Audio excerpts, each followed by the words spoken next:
Good evening and welcome to our shiur, second shiur in Tov Shin Pei Gimel, Parshas Hazinu, between Yom Kippur and Sukkah. Last week we discussed about the term Shnas Hakhel and how it's possibly a Chiddush of the Rebbe. So someone shared with me that actually in the writings of the Chidah, so we have this term Shnas Hakhel, and this is in the Sefer Dvorim Achodim. One of the Chidah wrote over 60 Sforim, but this is in the Sefer Dvorim Achodim, which is Drushim. It's a Drush for Shabbos Shuvah, and he's talking about the Mila of Eden in comparison to Umas Ha'olam, where each one there is doing their own thing. And actually, when so many Yidden come together, there's a power of a Rabbim in comparison to all the Yidden are Oivdim L'Keil Echad, whereas by the Avodah Zarah, each one is doing a different thing. So that's one of the powers of Hakhel, to give this effect of the impression of so many Yidden on the same page, so to speak. So here you have the expression of Kol Shekem B'Shnas Hakhel, which makes some tremendous impression. He mentions the Rashi in Chumash in Parshas Bracha next week. He talks about the Bracha of Zavulon and says, Amim Har Yikro, and we'll have all the different nations, and they will come. They've really come to Eretz Yisrael. They'll go to Yerushalayim, and they'll observe the Mir'ason Shel Umozoi, the worship of this nation. And they come to Yerushalayim and they see Kol Yisrael Oivdim L'Eloka Echad.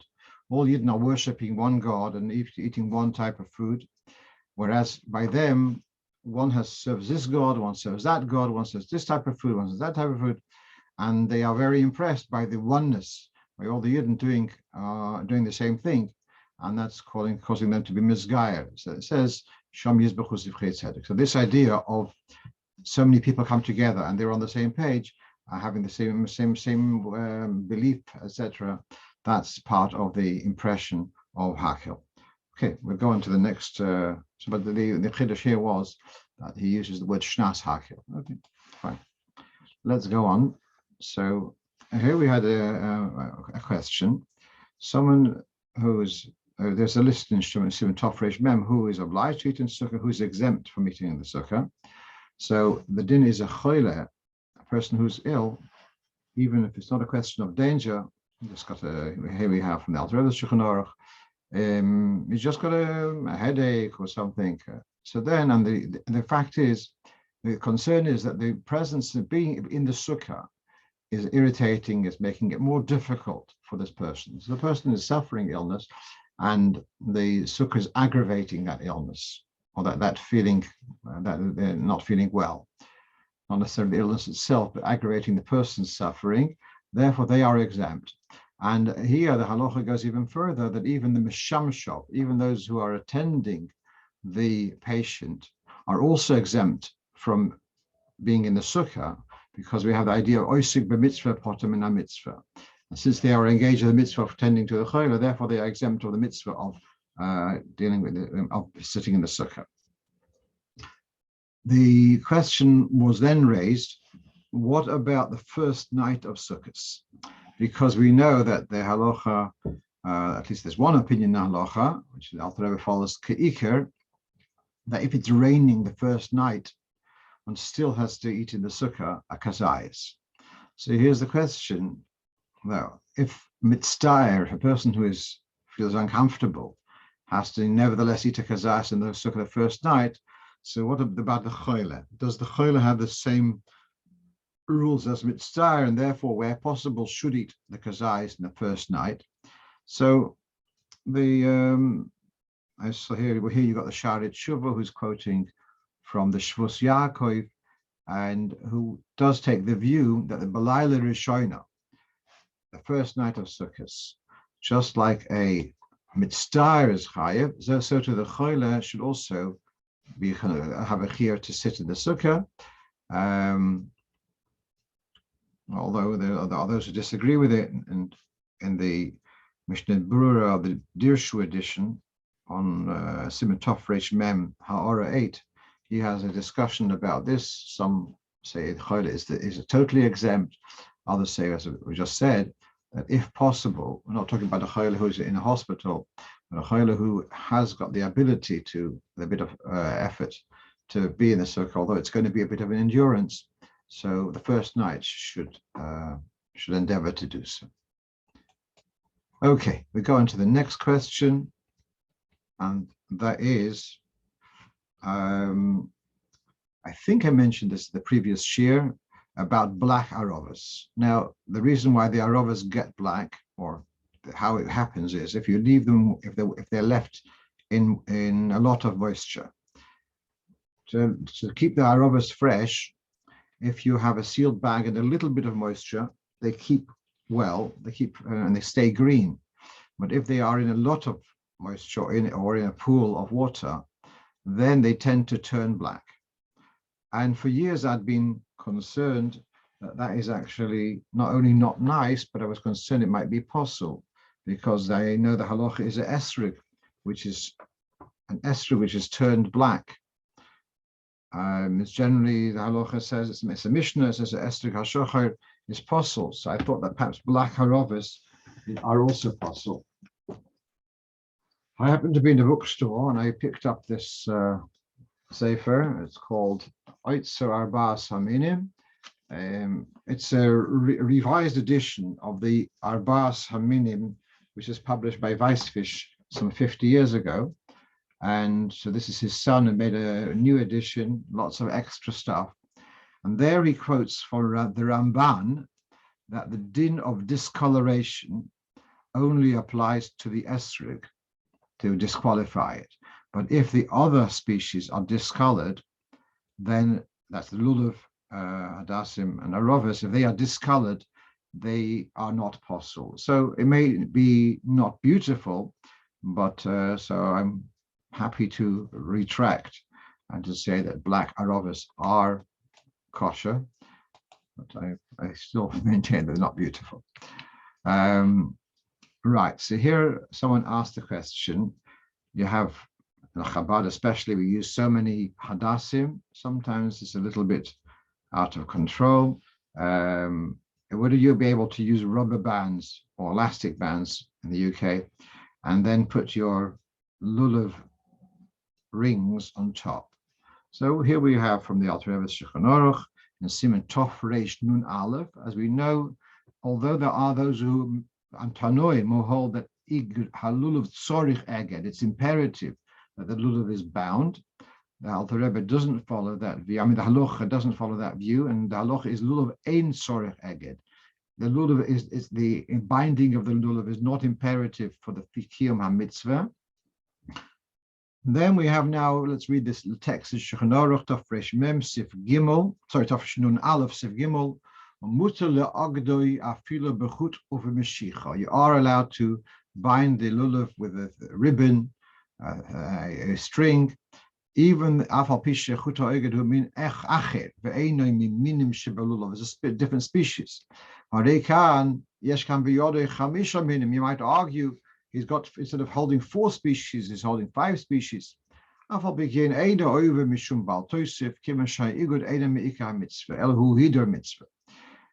You're taking, it's not as if the binding is not crucial, it's an extra.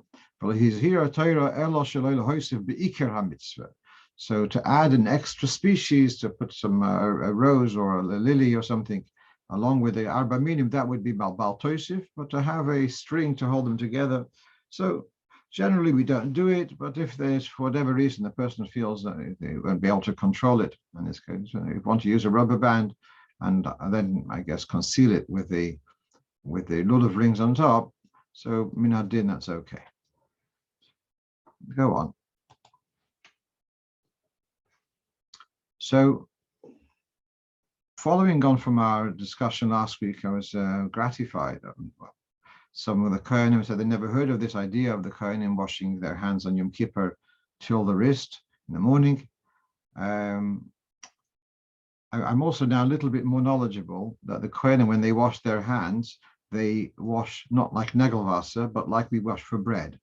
In other words, 3 times on each hand rather than alternating. Okay, didn't know that. Again, I during davening, I'm looking at my siddur rather than peeping behind the whatever to see what the Kor'im are doing. But here, the question was about Leviim. And what I mentioned last week, 2 points. Does the Levi wash before he washes the hands of the Kohen? Does the Levi wash until his wrist on Yom Kippur? The other thing is whether in the morning, whether the Levi will wash until the wrist. And I quoted from a sefer called Shulchan Kohanim from Rabbi Hendel, where he had said that the Levi washes until the wrist, both times, the morning and before Birchas Kohanim. But now let's read the Alter Rebbe's Shulchan Aruch, where he draws this from. So this is in Tov Resh Yud Gimel, V'chein Kohen ha'oile leduchan. We're talking about the halachas of bathing on Yom Kippur, the Isser of bathing on Yom Kippur. So the Alter Rebbe writes, the Kohen ha'oile leduchan, who's going up to the platform to bench the Yidden, Noitel Yodov, he should wash his hands before doing so. Even though he washed his hands before davening. V'chein ha'levi, so to the Levi. V'mokim she'noagin sha'levi noitel Yodov koidem she'yotzik mai ma'odei kohen, where it's customary that the Leviim wash their own hands before washing the Kohen's hands.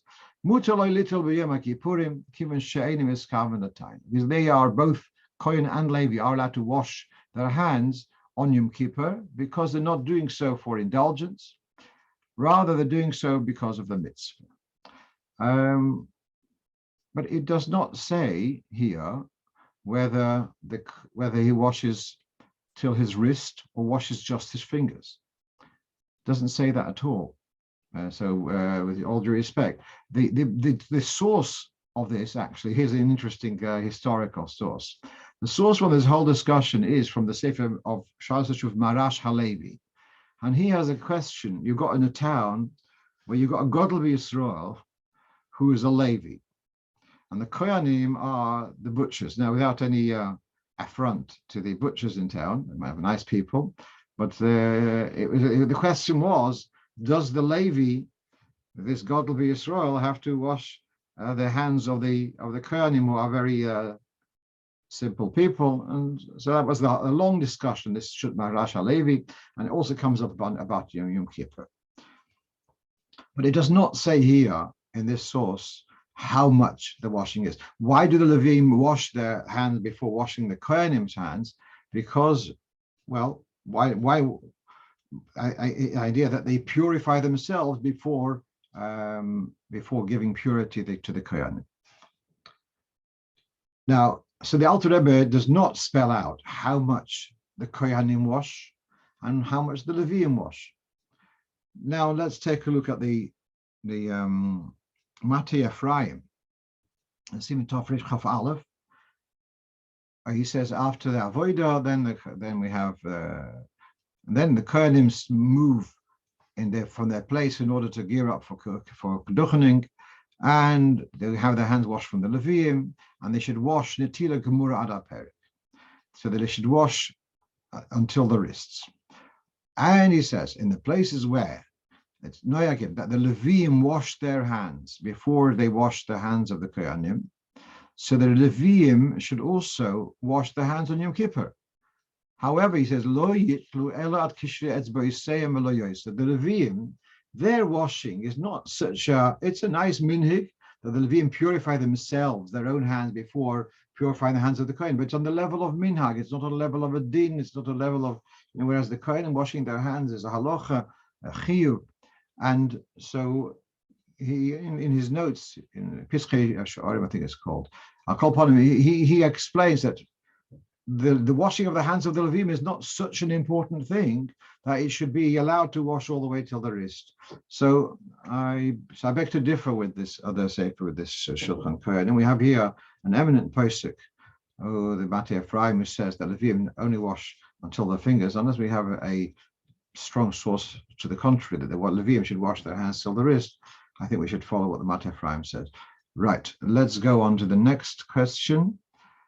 And if we finish a little bit early today, well, we had a couple of days out of action, or different type of action this week. So, right. So here about making a bracha on a fragrance. Now, there is an idea of making 100 brachas a day, and this is discussed at length in Shulchan Aruch Siman Arachai, not Rebbe, it's also in Siman Memvav.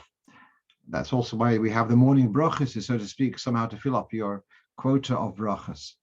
And it comes in Yom Kippur. Other days, Shabbos, we also got less, but then you can have extra bit of food and this and that. So you can somehow make up the numbers with food. Yom Kippur, you don't have that option, so you're quite short on the brachas. So one of the eights, one of the solutions, advice is to make a bracha. To make a bracha on fragrance. So now let's read what we have over here. This is from my Sefer Dunasivim Seach Shlichus, but obviously from sources. On Yom Kippur, one should make a point of making a bracha on a fragrance in order to fulfill your quota of Me'ah brachas. But to make twice a bracha on the same spices, that would only be acceptable if there had been a lapse, what's called a hesech hadas in between. Interesting question. Why don't we make a bracha achrona on a fragrance? After you enjoy the fragrance, why don't you make a bracha achrona? The answer is that once a fully digested food, it's too late to make a bracha achrona. With fragrance, as soon as you've finished smelling, you've digested it, so there's no residue. Therefore, you can't make a bracha achrona. So now, if you have the same fragrance, the same spices, and you want to pick them up again later. So the Mogen Avram in Simulation Zayin, that's the din of bracha on reach, on fragrance. So the Mogen Avram says, you pick it up later, you make a bracha again. The Taz disagrees in Torah Shlametes, in Sukkah. Somehow it comes up in Sukkah. He says, no, if you make a bracha on a fragrance, it will work for the whole day. And what remains the consensus is, if there's a hesech hadas, if you made a bracha and then got totally distracted, you went out, whatever it may be, but you got totally distracted, then you can make a new bracha. Whereas if it's in front of you and a few minutes later to take the same thing and make a bracha again, so again, the Mogen Avram is allowed, it does allow, whereas so the mice is we shouldn't, yeah? We shouldn't be making a bracha one again and again whilst it's in front of you. If it would be a different fragrance, in other words, a different material, here it was cloves and later you have a different type, then you would make another bracha, yeah. I'm not going to say if you have another packet of cloves, that might also be justifying another bracha, but if it's a different fragrance, which you didn't have in front of you the first time, yes, definitely you can make another bracha. Right, let's go on to the next question, and that is a difficult one, and that is, I don't have a source for this. I was, I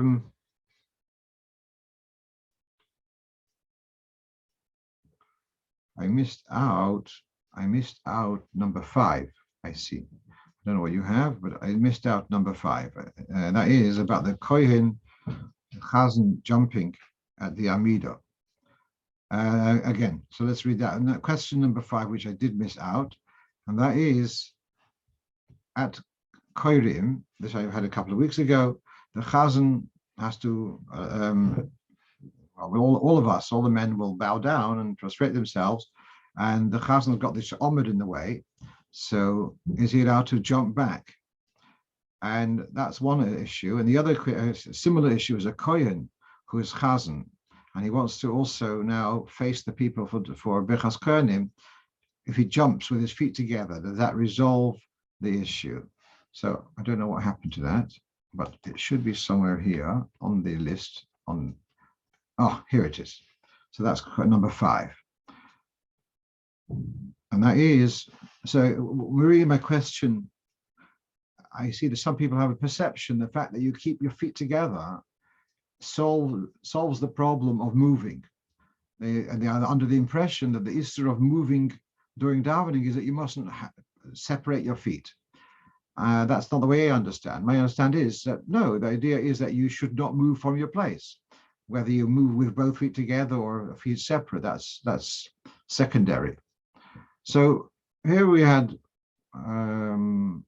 previously, I think it was last week, we talked about a Kohen who is a Chazan, about doing duchenon. And so here we have from the Alter Rebbe Kuf Chav Ches, that if the Kohen is confident that he can do Nesias Kapayim, he can do Birchas Kohanim and come back, and there's if no other Kohen, then he can do Birchas Kohanim. The Cheitzad Yaseh, how does he deal with this?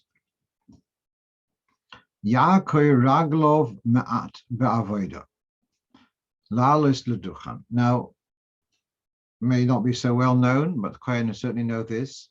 It's imperative that the Kohen makes a bit of a movement towards giving Birchas Kohanim at Avodah, which is the Rov of Anash, before Moedim. It's imperative that the Kohen makes a bit of movement at that point to gear up to give the Birchas Kohanim after Moedim. So the Chazan, who is the Kohen, so at Anash he will move his feet a little bit, and then he will continue where he is until Birchas Kohanim. As he says, called Kohen she'ein oiker raglov ba'avodah. If a Kohen does not move his feet at the Rov of Anash, la'alos leduchan, shuv einoi oile, is not able to do Birchas Kohanim. Which is interesting. He might be actually at the front of the shul, so there's not really, he has to move so far, but he still has to do a conscious movement in gearing up for Birchas Kohanim. That's how most poskim learn.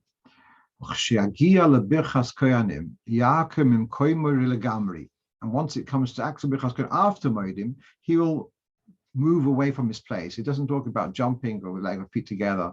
But he'll go up to the platform and he'll do Birchas Kohanim. I see that some say that nowadays they just stay where they are and turn around. But what we're seeing here is it's not necessary for them to do jumping with their feet together. They are able to move. That's justified. Let's say Birchas Kohanim. I just mentioned came up in this research. One of the, I think the Radvaz, he says that why should the Kohen have to turn around? How about that? What's the issue? It has to be ponim el ponim. The Kohanim and the people who are blessed should be face to face. How about the people coming around the front and facing the Kohen from the front, and the Kohen not having to move around? So I responded that the Radvaz lived in Egypt, following the Sephardi custom. Now in the Sephardish minhag, it's common for the Chazan actually to stand at what's the bima, and which the bima is sometimes quite near the back of the shul, and therefore it's not such a big deal it's not so difficult for the tzibur to come and stand in front of the Kohen. It's got the Chazan who is acting as Kohen, whereas in Ashkenazi, certainly the more Hamish shuls, the Chazan is standing up front. So Chazan being a Kohen, then everybody should start cramming up in front of the Chazan is hardly practical. So that's why that solution doesn't really help. Okay, that was question 5, which I had skipped by mistake. Question 6, I dealt with about the washing of the Levim, which I felt there's only washing there. It should only wash until their knuckles. Spoke about the fragrance. Oh, so now question number 8 is I don't have a clear answer. So there's, the numbers are a little bit messed around in the notes. So here the question is, in Yizkor makes a commitment to tzedakah. So it was 3 days before Rosh Hashanah, and I have a weekly slot in the base Halocho here on Stamford Hill, where people call and ask questions. But this time I came, and it was Prusbul. It was a Prusbul event where there's just in the hour and a half I was there, and probably about 100 people came in and signed a prusbul, and well, they made a declaration, and the 3 Dayanim signed. So, all right, it was interesting. And in Chabad, we just do it orally, but they had it, everyone was doing bichsav, and we needed to have our signatures. Fine. But meanwhile, in conversation, someone makes a comment the following, that a communal organization, like say a kashrus organization or a shul, that's not called a tzedakah. Tzedakah is for poor people. I found it very interesting. Now, to explain, what should you do with your Maisa money? So that Ramo says the Maisa money should be given to poor. Others disagree, and they say you can use your Maisa money for a communal need. So there's a mikveh, whatever it may be. These are not necessarily for the poor, but for a communal need. Having said that Maisa money could be used for communal need, that doesn't make every communal need qualify by the name of tzedakah. So when a person makes a commitment, I'm going to give tzedakah. So here I'm struggling to find anything clear about this, because so listen, if let's say I know many fine people, they use their Yizka money, they buy a sefer and donate it to the shul. If that was what you had in mind, so that was your vows, but really, when you may say the word tzedakah, does giving to a communal need, contributing the Eruv, to contribute to whatever, there may be many communal needs which are not needs for poor. Do they qualify as tzedakah when you make that commitment in Nizka to give tzedakah? Does it have to be dafka for needy, or can it also be for a communal need? So I'm leaving that open. So I think it's a very it might be a bit controversial, but certainly a bit revolutionary to say that Nizka money must be given dafka to poor, because I know lots of people are not particular about that. Okay, let's go on to question number 9, and that was about using a jug which has a water filter on Shabbos. So this is from Simshin Yud Tes, this is a dinim of Boirer, and it's in Alter Rebbe's Sif Yud Gimel, Yayin Oimayim Shehein Slulim. If you've got water or wine which is already clear, so then mutal asanun b'mishameres, you may strain them with a strainer, kadeshi yitzlulin yosh, so they should be more clear, even because of the froth, whatever, which is on top of the wine, or if they fell in bits and pieces. It's not called boirer because it's royalish. Most people can drink it without this straining. So you're doing it because you're a little bit fussy, you like to have a bit clearer, so you are allowed to. So my answer to this question about using a water filter jug on Shabbos, and certainly on Yom Tov, is if the water in your region is drinkable, as it is, Baruch Hashem, in this part of the world. Water which comes out of the tap is usually quite drinkable, but you want to have it a little bit, somehow you want to have a bit, somehow you're sensitive and you want it to be filtered. That filtration is permitted on Shabbos. There are places where the water coming out of the tap is not drinkable, and it's essential that you filter it. So because it's necessary, that's why it's not allowed on Shabbos. Yeah, so it's like a bit contrary to what you'd expect, but because it's necessary, that's why it becomes a davar choshev and it's not allowed on Shabbos. Okay, the next question I want to share with you, it may have come up before, but it's someone asked me this week, and it's a useful piece of information. Bichlal, does one need to have an Eruv in the hotel? There's a hotel, a Goyshe hotel, they are in the several Yidden. So there are Haterim, I think we did discuss it, there's a letter of the Rebbe about this, not so machmir about use of Eruv in a hotel. It's because it's very much, you're there very short, perhaps you don't have proper ownership of the respective rooms. But even if it take a bit stricter. So here the question I got from someone in France, they're making a bar mitzvah in a country hotel, and there's going to be 50 guests at the bar mitzvah, with 50, but the hotel has got other guests also. So are they allowed to carry in the premises over Shabbos, premises of the hotel. So we had to deal with two issues. One is about whether it's a Rishus HaYochid, and the other one is about Eruv. So he assured me that the hotel is surrounded with walls on three sides. The fourth side is a river. All right, so I asked him, is the river bank, is it a gradual drop? Like a beachfront would not count as a mechitza because it's a gradual incline. In order to be a wall, it'd have to be a steep drop. And so he said he'll look into it, but as far as he understands it is quite a steep drop. It would be 10 tefachim, if a ramp of 10 tefachim over a diagonal of 24 tefachim. That's how that would have to be, or more steep than that. Then it would count as a wall.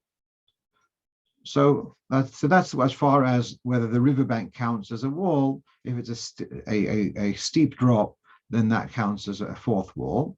But then what about the Eruv, the need for an Eruv? So what I said to the person is, if all of your guests are all eating together, so then they are considered one family unit. Are there any other Yidden in the hotel? You don't have to be concerned. I mean, if you see, then it's going to change the story. But called the Parish Miruba Parish, it's the middle of France, and it's a weekend. While you don't have to be concerned that there's going to be another Yid amongst those guests. So you can assume that all the other guests are going. The halacha is like this: when with one goy, you don't need to have an eruv. A yid with a goy does not need to have an eruv. When there are two yidden, where they need to make an eruv, when there's two Jewish units, two Jewish family units, and they need to make an eruv, and there happens to be a goy on that complex, so then they have to do what's called schiris rishus. They have to rent from the goy his ownership of the shared areas over Shabbos. But so long as there's so long as there's only one yid with a goy does not need to have an eruv. So by taking the view that all of the 50 guests, because they are eating together, are considered as one family unit, then there's no need to have to start making a schiris rishus or anything like that. They're all good. So here, just in case we have here from the Arovois Shulchan Aruch, it's the machine pay base. In Yisraelim Rabim Dorim Bebayis Echod, you've got many Yidden in one house.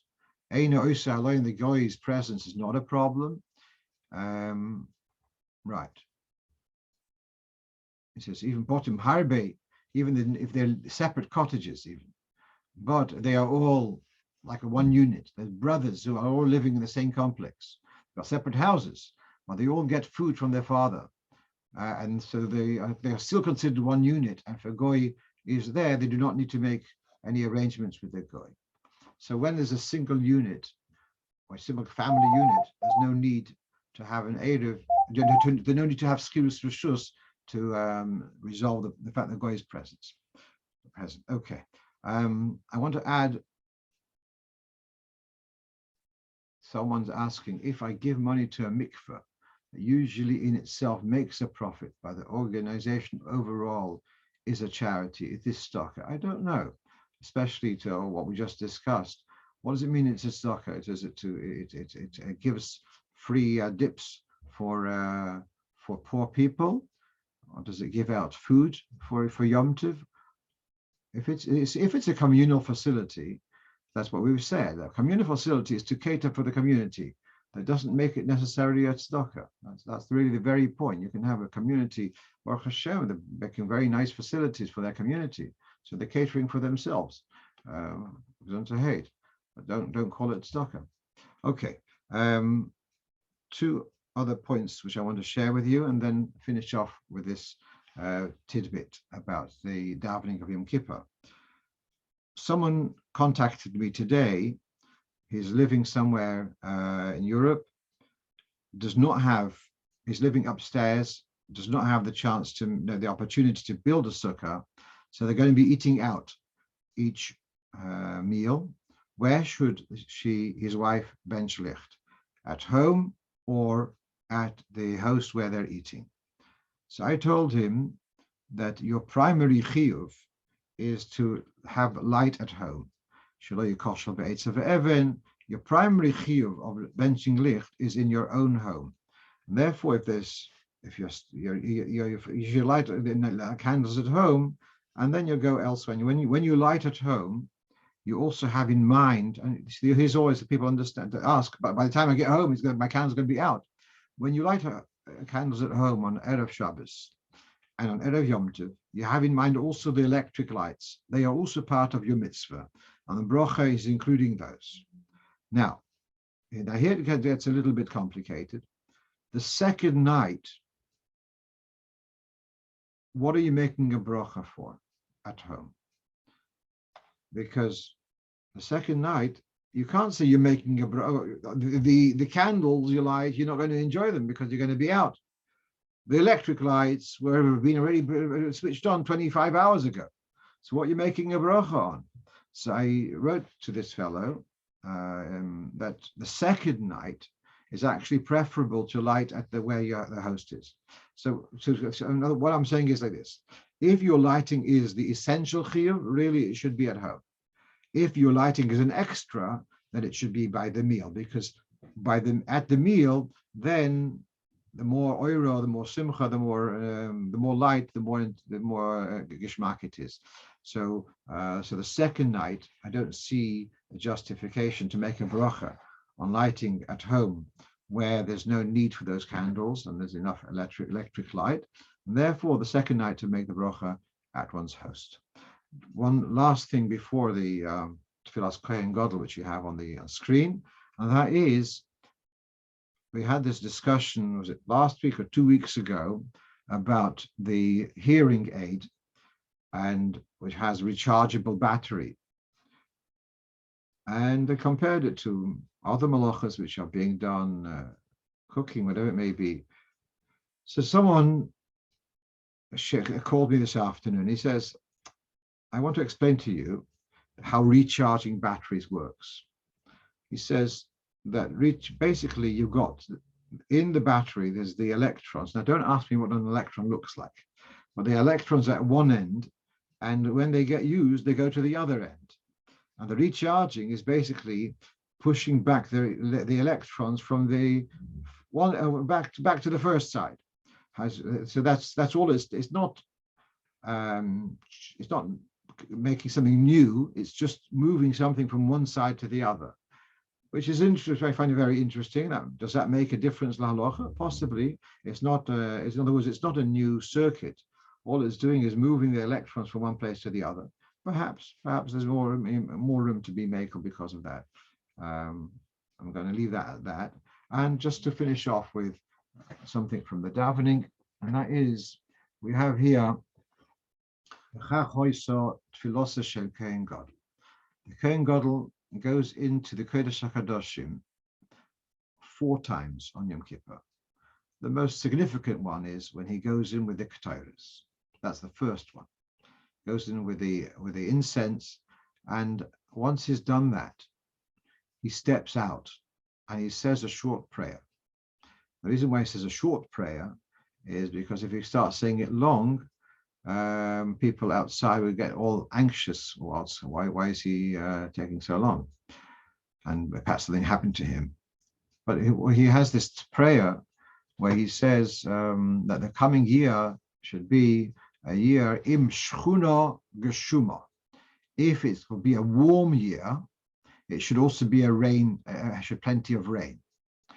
And you should not listen, Hashem, to the prayers of the wayfarers as far as rain goes. When the fields, etc., need the rain, and the wayfarers would prefer that it doesn't rain, so Hashem shouldn't listen to the wayfarers, and he should give rain when needed. Also, that the Yidden should not need to get parnosa from one another, nor from other nations. A woman shouldn't lose her child, the trees should provide their produce. And he finishes off, V'lo yadi avid shulton mideves Yehuda. The dominion should not be taken away from the house of Yehuda. So I was bothered. Why is this piece said in Aramaic? This last line, why is it said in Aramaic? And I'm sensitive to this because there's a general reluctance to say a tfilas yochid, to say in Aramaic, because perhaps we've discussed this, the Malochim have an aversion to Aramaic, and therefore it says that they will not process your tefillah. So that's why Kaddish is said in Aramaic because it's betzibur, but the tfilas yochid is not generally not said in Aramaic. There's still something about this. So why is this line said in Aramaic? The question is also a little bit even more basic. Why is it said in Aramaic in the first place? In other words, everything else is working in Hebrew. Why did they switch to Aramaic? So I did some searching, Baruch Hashem, on the Oisah HaChochma, and I saw a sefer called Kafter Vaferach, and he says that there is a thing, that one should not say a posuk bal peh. It's Torah shebichsav shouldn't be recited orally, unless there's a necessity, which happens also in Yom Kippur with the Kohain, with the second reading of the Torah. But generally, if not necessary, you shouldn't be saying a posuk by heart. Now, this lashon is actually a straight translation from the posuk in Vayechi, Lo Yosur Shevet mi Yehuda, that the rod, the rulership, should not be taken away from Yehuda. So the Kohen Gadol didn't want to say a posuk or by heart. Therefore, he said it translated in Aramaic. So that's why it was switched to Aramaic. But then the question then arises: how do you deal with the idea of not saying a tefillah b'yochid, because the malochim aren't available to process your tefillah? And it occurred to me yesterday that when the Kohen Gadol enters the Kodesh HaKadoshim, it says very clearly in the Torah, "V'chol odom lo yiyeh b'oel moed v'voyeh l'chaper b'kodesh ad seisei," that no person may accompany the Kohen Gadol. And in Chazal they say "V'chol odom," even referring to Pnei Odom, even referring to Malochim, that the Kohen Gadol goes in without Malochim. Also, this is also brought in Chassidus, discussed in detail, that there's no it's the idea of Yechidah, there's no one else, not even Malochim there. So when he's saying his tefillah, there's no Malochim there. On the other hand, he's standing right before the Shekhinah, so he's speaking direct to Hashem, and therefore there's no problem of the fact that it's said in Aramaic. So I just looked around and I saw that the Shagas Arya has got a sefer. They've got two other sforim which are not so well known, in addition to his Shagas Arya. One of them is called Guras Ari, and one's called Turei Oven. So I think it's in Guras Ari has got also a Pirush on Yuma, and he asks this question. He looks at the word Shechuna, and he says Shechuna seems to be Aramaic to him, and the last line is also Aramaic. He's asking why is he not worried about saying tefillah in Aramaic when it's biyochid? And he refers to a Gemara in Shabbos Daf Yud Beis Amud Beis, talks there about a person in the presence of a choile. He came to visit someone who is ill, and he said a prayer in Aramaic. And the Gemara asks, how could he say a prayer in Aramaic, Malachim, etc.? And the Gemara answers that because the Shechina is present above the bed of the choile, therefore he's speaking directly to the Shekhinah. So we have a very similar precedent. If they are in such a holy place, then that wouldn't be a problem of saying a tefillah also in Aramaic language. I just have here a question about the previous point about the lighting licht. But on second night we'll be lighting about or close to an hour later, has a chance to return home to benefit from the lights. My problem on the second night is that you cannot make a bracha if you didn't do an action. So to make a bracha when someone lights candles at home and then goes out, so what are they making a bracha? and the candles are not benefiting. So I can answer, okay, you're making a bracha, you're also including the electric lights, which you also switched on close to Yom Tov. So you made a bracha on those. The second night, I cannot justify your bracha because of the electric lights, because you didn't light them now. They've been there on the whole time. You can't make a bracha on those lights. On the candles, it's only if you're going to have actually a benefit from them. So if you'd light on the second night and sit by the candles, don't forget you're lighting late, yeah? And go sit by the candles, then go to the, all right, but that's not so practical. And so therefore, you can make a bracha, but that's great. You can make a bracha in the where you're eating, and there it's justified to make a bracha over there.